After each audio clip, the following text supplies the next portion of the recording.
आप बस अगर एक बार गलती से बीमार पड़ जाएं तो आपके खाने में काफी बदलाव आ जाते हैं।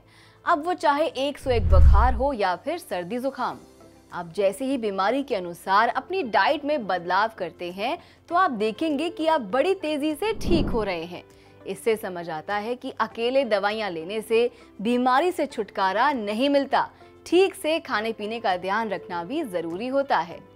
तो आप इसी छोटी सी बात से ही समझ सकते हैं कि किडनी फेलियर जैसी जानलेवा बीमारी होने पर भी खाने का ख्याल रखना कितना जरूरी होता है। अब ऐसे में बात करें किडनी रोगियों के बारे में, तो इन्हें अपने खाने का खास ख्याल रखना चाहिए, क्योंकि आयुर्वेदिक उपचार के साथ साथ संतुलित आहार लेने से ही खराब हुई किडनी जल्दी ठीक हो सकती है। तो आखिर तक बने रहें हमारे साथ और जानें किडनी रोगी के लिए डाइट से जुड़ी खास जानकारी।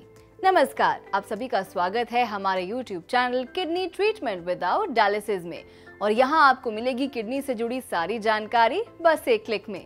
तो चलिए शुरू करते हैं बिना किसी देरी के, और सबसे पहले जानते हैं कि किडनी रोगी को अपनी डाइट में क्या क्या शामिल करना चाहिए। तो सबसे पहले आती है लौकी यानी घिया। लौकी किडनी के लिए काफी फायदेमंद है। ये भले ही खाने में ज्यादा स्वादिष्ट नहीं होती, लेकिन इसके अंदर कार्बोहाइड्रेट, प्रोटीन, बहुत कम मात्रा में वसा, फाइबर, मैग्नीशियम, कैल्शियम, तांबा, आयरन, फास्फोरस, गंधक, विटामिन बी, विटामिन सी के अलावा और भी कई प्रकार के पोषक तत्व मिलते हैं। लौकी के ये पोषक तत्व किडनी फेलियर रोगियों के लिए काफी फायदेमंद होते हैं। लौकी खाने से किडनी रोगी को diabetes, high blood pressure, urine से जुड़ी सारी समस्याओं के साथ साथ पाचन से जुड़ी समस्या से भी छुटकारा मिलता है। किडनी रोगी को इसे अपनी डाइट में जरूर शामिल करना चाहिए। चलिए अब जानते हैं टिंडे के बारे में।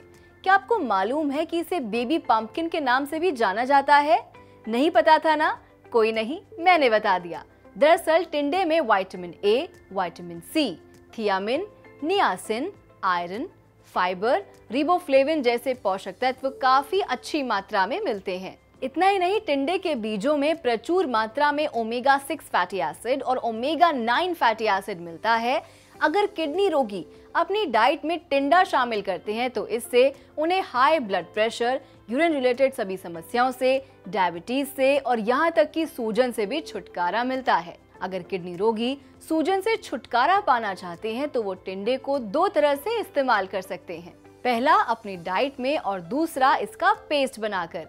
इसके लिए किडनी रोगी या कोई भी वो व्यक्ति जो सूजन से छुटकारा पाना चाहते हैं वो टिंडे का पेस्ट बना लें और इसे हल्का गर्म कर लें और फिर इसे सूजन वाली जगह पर लगा लें। जब ये सूख जाए तो इसे उतार लें। आपको जल्द ही सूजन की समस्या में आराम मिल जाएगा। ध्यान रहे, अगर सूजन चेहरे पर आई हो तो आप वहां टिंडे के पेस्ट का गर्म करके इस्तेमाल न करें। इन दोनों सब्जियों के अलावा किडनी रोगी परवल, तोरी और हरा कद्दू अपनी डाइट में बड़े आराम से शामिल कर सकते हैं। इन सभी सब्जियों से किडनी रोगी को कई समस्याओं से छुटकारा मिलता है, जिसमें हाई ब्लड प्रेशर, यूरिन से जुड़ी समस्याएं और डायबिटीज जैसी समस्या शामिल है। चलिए अब जानते हैं किडनी रोगी को कौन कौन से फल लेने चाहिए। तो सबसे पहला फल है सेब। किडनी रोगी को अपनी डाइट में सेब जरूर लेना चाहिए। सेब के नियमित सेवन से ब्लड शुगर लेवल कंट्रोल में आने लगता है। सेब के सेवन से शरीर में इंसुलिन की मात्रा बढ़ने लगती है, जिससे ब्लड शुगर काबू में आने लगता है। सेब टाइप 2 मधुमेह रोगियों के लिए काफी फायदेमंद होता है। इसके अलावा सेब खाने से कोलेस्ट्रॉल लेवल भी काबू में आता है। दूसरा फल है ब्लूबेरी। ब्लूबेरी एंटीऑक्सीडेंट और फाइटोन्यूट्रिएंट्स का एक अच्छा स्रोत माना जाता है। इसे खाने से किडनी रोगी को urinary tract infection, high blood pressure, sugar और सूजन की समस्या में तेजी से आराम मिलता है। इसके अलावा किडनी रोगी डाइट में चावल, रोटी, दलिया भी शामिल कर सकते हैं। तेल के बारे में बात करें तो किडनी रोगी जैतून और सरसों का तेल अपनी डाइट में शामिल कर सकते हैं। अब बात आती है कि किडनी रोगी को अपनी डाइट में कौन कौन सी चीजों को शामिल नहीं करना चाहिए। इसमें सबसे पहली चीज है शराब और स्मोकिंग। केवल किडनी रोगी को ही नहीं बल्कि हम सभी को इन दोनों से हमेशा दूर रहना चाहिए। अब इनसे क्या क्या नुकसान होते हैं शायद मुझे ये बताने की जरूरत नहीं है। आगे बढ़ते हैं और अब जानते हैं कि किडनी रोगी को कॉफी क्यों नहीं पीनी चाहिए। कॉफी के अंदर कैफीन नाम का एक तत्व मिलता है जो कि स्वास्थ्य के लिए हानिकारक होता है। कॉफी के सेवन से आपको उच्च रक्तचाप की समस्या हो सकती है, जिससे किडनी पर नकारात्मक प्रभाव पड़ता है। इस बात से बहुत कम लोग वाकिफ हैं कि कॉफी के अधिक सेवन से किडनी में पथरी बनने का खतरा भी रहता है। दरअसल कॉफी में ऑक्सलेट तत्व मौजूद होते हैं जो कि खून में मौजूद कैल्शियम के साथ मिलकर कैल्शियम ऑक्सलेट का निर्माण करते हैं और फिर कैल्शियम ऑक्सलेट के निर्माण से किडनी में पथरी बन जाती है। चलिए अब जानते हैं किडनी रोगी को प्रोसेस्ड फूड्स क्यों नहीं लेने चाहिए। दरअसल प्रोसेस्ड फूड्स खाने से पाचन से जुड़ी समस्याएं हो सकती है।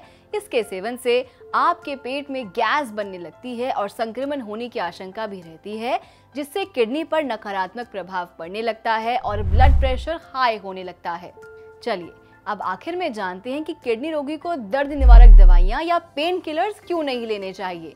इन दवाइयों से लोगों को निश्चित ही संबंधित समस्या में आराम मिलता है, लेकिन अधिक मात्रा में दर्द निवारक दवाइयों के सेवन से किडनी की कार्यक्षमता पर असर पड़ता है। अधिक मात्रा में दर्द निवारक दवाइयों के सेवन से व्यक्ति को उच्च रक्तचाप, यूरिन और पेट में एसिड से जुड़ी समस्याएं हो सकती हैं। मैं समझती हूँ कि इस वीडियो से किडनी रोग से जूझ रहे उन लोगों को अच्छे से मालूम हो गया होगा कि उन्हें इस टाइम अपनी डाइट में क्या लेना है और क्या नहीं। अगर आप फिर भी इस बारे में कोई खास जानकारी लेना चाहते हैं या मन में कुछ सवाल हैं तो चिंता ना करें, हम है ना, हम देंगे आपको डाइट से जुड़ी सारी जानकारी। बस करना कुछ नहीं है, आपको अपना फोन उठाना है और अपना सवाल अपने फोन नंबर के साथ नीचे कमेंट सेक्शन में लिखना है या फिर नीचे डिस्क्रिप्शन एरिया में मौजूद गूगल फॉर्म के जरिए आप अपनी रिपोर्ट्स हमारे पास भेज सकते हैं ताकि हम आपकी पूरी हेल्प कर सकें। हमारे डॉक्टर्स 24 घंटे आपके लिए उपलब्ध हैं। आपको हमारी आज की वीडियो कैसी लगी हमें कमेंट करके जरूर बताएं और साथ ही वीडियो को लाइक और शेयर करना बिल्कुल ना भूलें। जाते जाते चैनल को सब्सक्राइब भी करें। हमारे channel kidney treatment without dialysis में हमारे साथ जुड़ने के लिए आपका धन्यवाद। मिलते हैं फिर एक नए वीडियो में, तब तक के लिए नमस्कार।